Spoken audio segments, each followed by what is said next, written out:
24 సీట్లు దానం చేసిన చంద్రబాబును పవన్ తొక్కుతారా? పురాణాల్లో పోల్చాలంటే శల్యుడి పాత్ర సరిపోతుంది. మాజీ మంత్రి పేరున నాని చంద్రబాబు పవన్ గురించి ఒక్క మాట కూడా మాట్లాడలేదు. తాను జైల్లో ఉన్నప్పుడు పవన్ పార్టీకి సాయం చేశాడని కూడా చెప్పలేదు.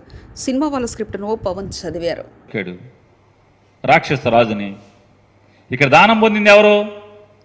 24 సీట్లు దానం పొందింది ఎవరు? ఎవరి దగ్గర ఎవరు పొందారు? ఎవరి దగ్గర ఎవరు పొందారు? 24 సీట్లు దానం పొందిన వామనుడు నువ్వు ఎవరిని తొక్కాలి? ఇప్పుడు నీకు సీట్లు దానం చేసిన చంద్రబాబుని పాతాళానికి తొక్కుతావు ఖాయంగా. రేపు జరగబోయేది అదే. పాతాళానికి తొక్కేస్తా. ఈ సొల్లు కౌరులు ఇవన్నీ కూడా దానం వేసి పాతాళాన్ని తొక్కుతా అంటే ఎవరిని తొక్కుతావు పాతాళానికి? ఇవాళ చంద్రబాబు నాయుడు నువ్వు పాతాళానికి తొక్కితే రాబోయే రోజుల్లో ఈ రాష్ట్రంలో పేదరికం పోతుంది, పేద మధ్యతరగతి వర్గాలకి మేలు జరుగుతుంది. నువ్వు దానం పొంది 24 సీట్లు దానం పొందినటువంటి చంద్రబాబు నాయుడిని పాతాళానికి తొక్కేయి.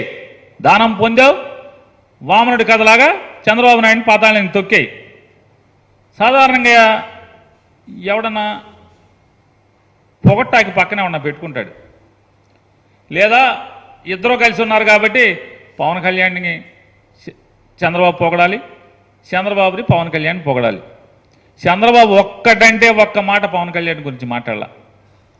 ఒక్క మాట కూడా పవన్ కళ్యాణ్ ఈరుడు సూర్యుడు, నేను జైల్లోకి వెళ్తే నా పార్టీని బతికిచ్చాడు, నా చచ్చిపోయిన పార్టీని మొత్తం కకాయకమైనటువంటి మొత్తం నేను తినేసిన డబ్బులకి దొరికిపోయి జైల్లోకి వెళ్తే, రాజమండ్రి జైల్లోకి వెళ్తే అసలు మా కొడుకేమో ఢిల్లీ పారిపోయాడు, మా కార్యకర్తలు ఎవరింటో కాడి వెళ్ళిపోయారు, పవన్ కళ్యాణ్ వచ్చి మా పార్టీని బతికిచ్చాడు, లేకపోతే మా పార్టీ అసలు మామూలుగా పోటీ చేయటానికి కూడా కనీసం ఈ 94 సీట్లు డిక్లేర్ చేయడానికి కూడా మనుషులు ఉండేవాళ్ళు కాదని చెప్పని ఒక మాట చెప్పాడా?